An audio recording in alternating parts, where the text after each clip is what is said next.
Where to begin? That is the question I ask at the start, middle, and the end. So, after the release of D&D's 3rd edition, but before the reversion release in 2003, I met a Brit working at the D20 cell, the hobby project, at the Wizards of the Coast forum. The end result of that project was kinda disappointing. The long friendship that was created afterwards was less disappointing. We geeked out about fantasy, sci-fi, and tried to run our own role-playing company. It failed, we had a fight, and we didn't talk to each other for years. More so, probably because we were tired, but until we reconnected again, and our good friendship apparently hadn't changed so much. We started to roleplay again, and we invited my own sibling into the fun, and played Ravenloft. Ah, yes, here I'm pretending I forgot someone. With her return came Sean, which he recently started to date seriously. Sean was shy and insecure in the game, and on hindsight, starting with one of the more serious D&D campaigns wasn't the best idea. Well, we never finished the campaign, where the Vane functioned the game master.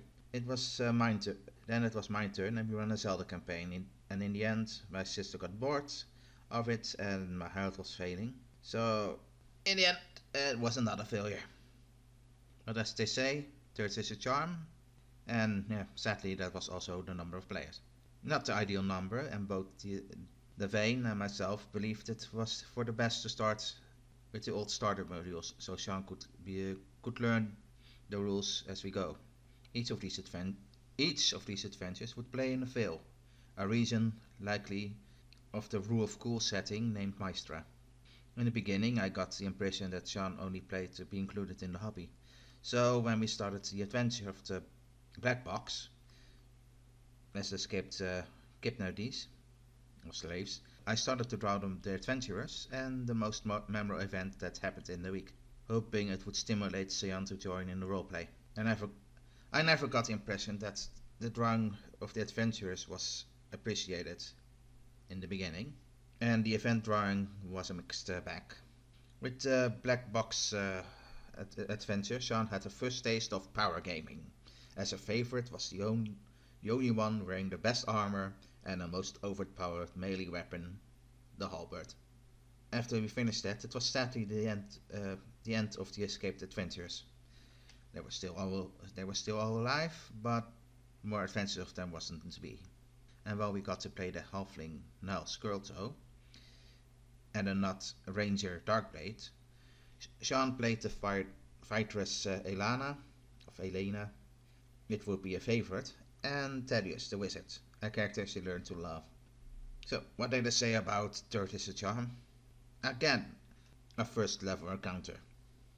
Sean played the rogue elf Stardancer and the nut barbarian Grey Wolf, while I took the spellcasters, the dwarf cleric Delvlin and the buff wizard Santa Rex. And like before, alt pre-made. Adventure, at least to my recollection, clicked with Sean as we encountered a lone puppy into the dungeon named Maxie. After that game, we recollected with the Vane then, recollected our memories of an old Hasbro cartoon in the early 90s. Cutest dog, yes, yeah, it's the one. A firmer master burnt her crispy well done. There's a girl that's one of a kind. A pup like her, she is hard to find. Maxie, Maxie, up on the go. Maxie, Maxie, she starts in her show. Good times are happening in Maxie's world. Do, do, do, do, do, do. And the suffering. The other recollection was the suffering of the adventurers, as none of us was wearing armor. And the drawing was a thing that all three of us could relate with. After that, the dangerous kobold infested anti-climate.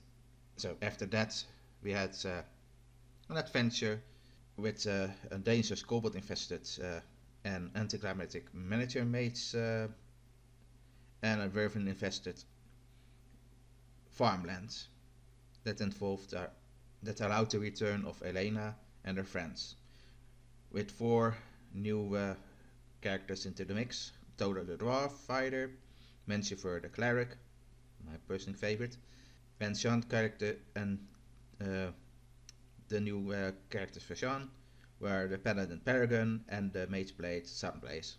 When we bought the second mule, she really started to open up. She joined the duo that talked about the stupid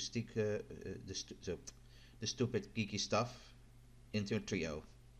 As we looked up how a half horse, half donkey would EA or whine. The result was funny and bizarre. The next game she really started to feel like an active gamer, and her overzealous use of the recent acquired charm spell caused our heroes to wander into an Xavarts into a Varts colony that we thought were the culprits for the missing city guards. After paying a tribute to the leader, we learned that our assumption was quite wrong, and we rescued their enslaved brethren from hostile bugbears. After that, the large town of Haven allied himself with the somewhat friendly creatures, and thus Haven became more than just a trading hub of the Vale, and had an alliance with a race from the Underdark, allowing for more adventures there. Sadly, it wasn't to be, of course. And so, as players, we started to care where our characters lived. Around the time, my mother wasn't that well, also, and was taken to the hospital. So, the once a week became almost once a day. That I really appreciated because it kept me a bit from thoughts. After that, we saved the teen girl from a weak vampire and bats and rats. Went off to kill a red dragon, and then the campaign died. Or more precise, Sean died on the 18th of May at night. Of the 18th of May. I stayed at that night a bit too late. I really should have been to bed, and when I was planning to do, I got a comment asking if I was still there.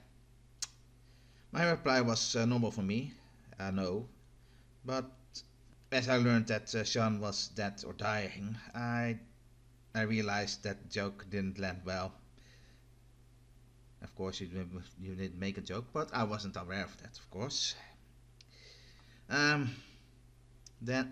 Sean died before midnight on the island, but as it was near 12 on the mainland, I still confused it happening at the 19th. So I talked to Devane as the doctors were trying to revive the person we both cared about, but alas, it wasn't to be. I sat online for about 3 hours in case Devane wanted to talk, and then I went to bed. Sadly, I lost my mother a few days later, that same week. Due to the corona isolation, only direct relative could attend my mother's funeral, and undoubtedly it was the case in Sean's funeral as well. And as I come from the mainland, if it wasn't the case, there was no chance in Valhalla I could attend if I wanted to. It took a while before both of us got on our feet, but we haven't played D&D for a year now. It is never fun to lose a hero. It is never fun to lose a hero, a player character. But in the end, you will up a new one and continue. Losing a player and a friend is a lot harder. The player characters are still alive. But without the players, they're empty. We can't just roll a new one. But as sadly and painful as it shall be, we must move on. Even if I wish that Sun would have led her companions in a campaign against the wizard that had enslaved them. What happened to the dwarf we rescued there? In what kind of adventures would Maxie get herself in, following the band of adventurers she bonded with? How many of the 8 adventures could still be standing after a fight with the young red dragon? Shan, in the end, was no longer a wallflower. Communicated and was less afraid in making mistakes than before. Yeah, I knew you after I knew the vein. But with you gone, I miss the new status quo, as we're back to the old.